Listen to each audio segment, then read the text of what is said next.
आज चाहिँ पानी परेर एकदमै राम्रो दृश्यहरू देखिरहेको छ, देख्न सक्नुहुन्छ। हामीहरूको चाहिँ जिल्ला हस्पिटल रेउगा, मान्छे पनि पानी पर्ला पर्ला जस्तो गरिरहेको छ। मस्तको फ्रेस छ।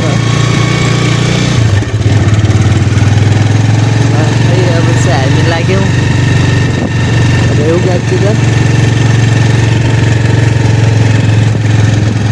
एकदमै राम्रो कन्डिसनहरू छ। आज चाहिँ हिजो पानी परेर होला यताउताको दृश्यहरू एकदम राम्रोसँग देख्न सकिन्छ।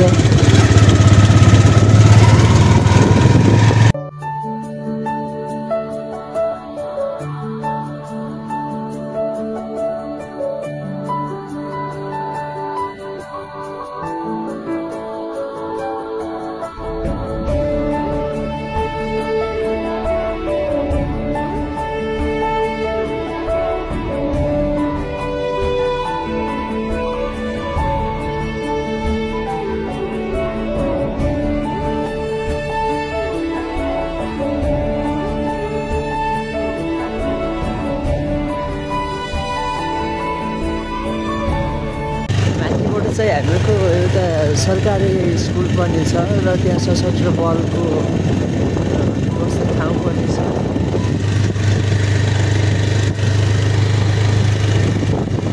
यो बाटो चाहिँ हामीहरूको पेट्रोल पम्प जान्छ, जिल्ला हस्पिटल जान्छ। यो बाटो चाहिँ हामीहरूको वडा कार्यालय जान्छ 2 नम्बरको। यहाँ चाहिँ हामीहरूको अटो सब अब अटोहरूको सुविधाहरू दिन सकिन्छ।